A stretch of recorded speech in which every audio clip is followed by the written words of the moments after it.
Hey YouTube, what's up? My name is Deanna. This is my very first YouTube video, and believe me, this is not how I thought I would be debuting my YouTube channel.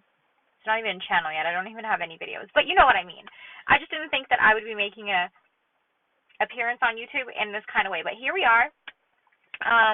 This felt natural to me, so I wanted to record it because over the last few months I've been dealing with something that was very scary, very trying on me and on my family, and it took a while for me to get a diagnosis, and I want to talk about that because I want to reach out to people, and if there's anybody else out there that's looking for information on this, I want to tell you what my experience has been and what I've went through, in hopes that it could maybe help you. Okay, so I'm going to be talking about being diagnosed with subacute thyroiditis, subacute thyroiditis, which is an inflammation of your thyroid gland. So in the first week of April, I developed a pain on the left side of my neck, and I thought I was getting a cold because it kind of felt like it hurt when I swallowed, and I was like, oh, I'm just going to get a cold and whatever. However, that's not what happened at all. The pain in my neck was so bad, and it increased in intensity, but it wasn't like a sore throat. It was just a sharp, very sharp pain right around here, and I had trouble to eat. I had trouble to yawn. I had trouble to sneeze. Sneezing was actually the worst. It was so painful, and my thyroid gland, which sits right here, was severely enlarged. It looked like I had swallowed an orange or like something like that. It was just very big, and the pain was intense. Like, there were nights where I couldn't even move, and I just had to lay there propped up with pillows around me and an ice pack here, and that was before I knew what was going on. So I went to the doctor, and the doctor did a physical exam of my neck, and said that everything was fine. There was nothing there. I left the office feeling, of course, still concerned with what was going on because I didn't feel like everything was fine. And I went back to the doctor again, and I told him I was still having the pain. It was the following week. So it had been going on for a week now, and it was just getting increasingly worse. And sometimes it would get better during the day, and then at nighttime, I would get very flu-like. My body would ache, and I would just be feeling unwell, and I didn't have much of an appetite, but I was still eating. I was trying to eat because I knew that, if I'm sick, I can't get better without proper nutrition. I was doing the best that I could, so I wanted to go back to the doctor a third time because the second time I went, he said that everything is fine, like, don't worry. And I said, do you think I should get a blood test? And he said no. So I left. And then that Friday, so 3 days later, my doctor was not in, and I decided to go to a walk-in clinic. I had a physical exam done, and the doctor told me that I had strained my neck muscle. And he prescribed me naproxen, which is a painkiller and an anti-inflammatory narcotic or drug.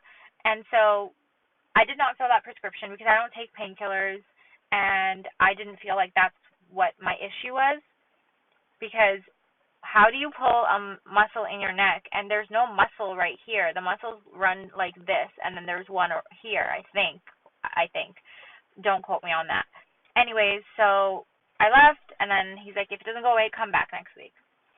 The following week, I was still going through it, and I went back, and I told him, like, listen, I'm not getting any better, and at this point, I was having other symptoms as well. I was extremely tired, and my legs and my arms felt like they had absolutely no energy, like they felt like noodles. And I also had a very increased heart rate, and when I say very increased, like, resting, if I wasn't doing anything, it would be anywhere between 90 beats per minute to 150 beats per minute. And you can imagine that if you're just laying there and your heart is going that fast, how scary that can feel, because you feel like you just ran a marathon. and I had such bad anxiety. I had tremors really bad. I couldn't keep my hands still, and I'm a makeup artist, so I had to cancel my clients because I couldn't even keep my hands still to do an application on somebody. Ooh, the phone moved. I'm recording this on my phone, you guys. One sec.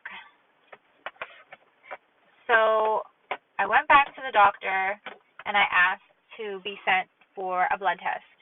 So he agreed, and this is the walk-in. He sent me for a blood test, and I went, and they called me back the very next day. It was the day before my birthday, and they're like, "We want you to come into the office to get your results." I said, "Is there any way you could just tell me what it's about?" Because I was really concerned at this point. Like I said, my anxiety went through the roof, and I'm generally an anxious person about health stuff to begin with.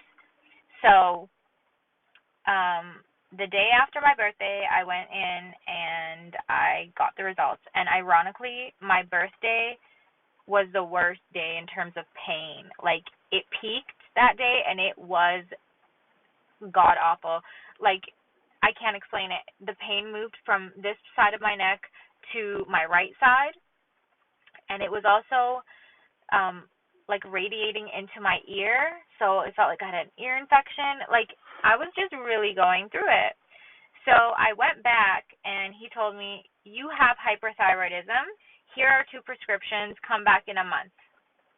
The prescription was, one of them was a heart medication to slow down my heart rate, and the other one was a hormone therapy to regulate my hormones because my thyroid was overproducing hormones, which is why I had the weakness in my limbs because it was muscle waste. It was eating away at my muscles, the tremors, the shortness of breath. I also had heart palpitations. Everything that you could imagine was happening to me. So I did not fill that prescription either because I was not sold on that diagnosis. And the reason for that is because I had been doing my research. And I'm kind of a Dr. Google person, which I know I shouldn't be, but I always Google everything. And that's just how I am. That's just what I've always done. And I know everybody else does it too, so don't play like you don't. I had been Googling, and I suspected that I had subacute thyroiditis because it really matched my symptoms and everything that I was going through, to a T, especially the pain. I've been reading so many scholarly articles about it and studies and just different articles, and I tried to source them to medical websites, not poppy kind of non-credited websites, if you will. Anyways, that's why I didn't fill the medication. I wanted to go back to my doctor with the results from the walk-in because he's the one who sent me for blood work. And I went back to him, and he got the results, and then he immediately put in a referral for me to see a specialist who was an internal medicine doctor, but he was a colleague and friend of my doctor, and he's an incredibly intelligent man, and I thank him every day for seeing me on such short notice because in Canada we have free health care, so our wait times tend to be very long. And he saw me within just a couple of weeks or a week or so. I can't remember, but it was really quick, and he confirmed the subacute thyroiditis diagnosis based on all of my symptoms, and that was such a relief for me.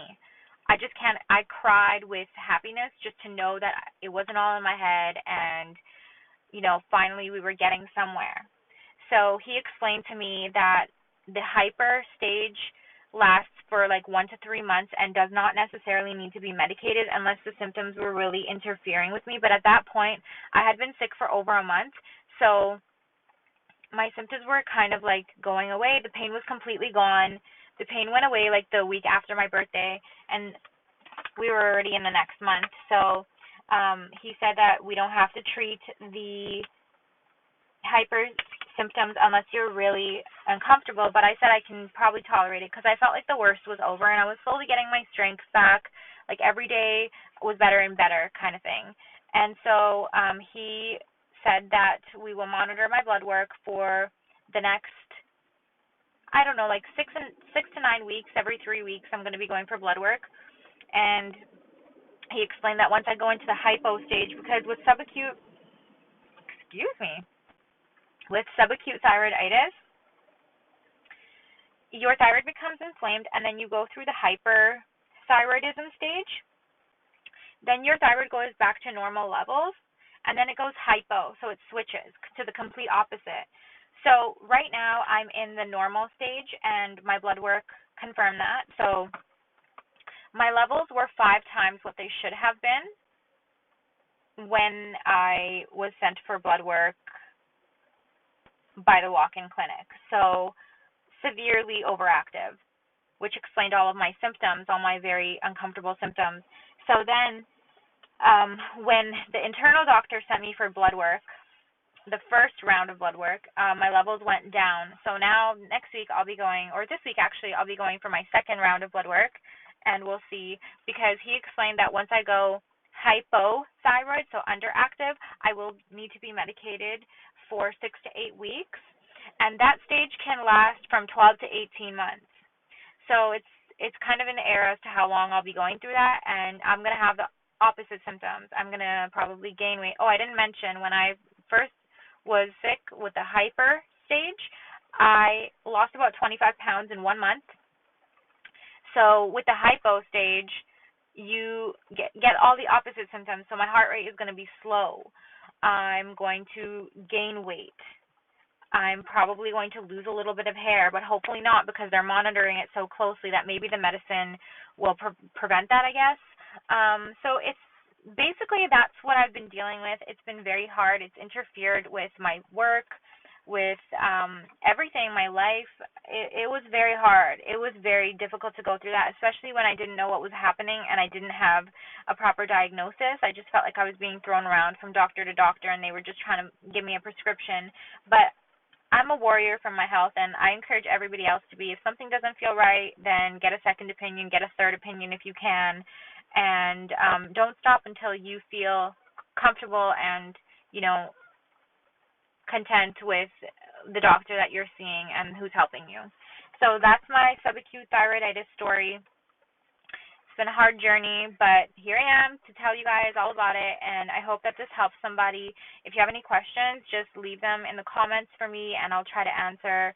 I'm not a medical professional. I can only answer based off of my personal experience and what I went through. So anything I say is not to be taken as professional medical advice or anything like that. I'm just sharing my story with you all, and yeah, that's basically it. So right now I'm kind of in the middle of it all. I still have one stage to go through, which is the underactive stage, the hypothyroid stage, and maybe I'll do an update if people are interested in that. Just let me know. I just really wanted to get this out there, because when I was looking on YouTube, I didn't find any videos really talking about it that weren't like made for, I guess, med school students kind of thing. So this is my testimony of being diagnosed with subacute thyroiditis, and thanks for watching if you watched. Sorry if this isn't the best quality video. I'm in my car recording this right now on my phone, but hopefully I'll get some better quality videos up in the near future. Okay, have a good day, everybody. Bye.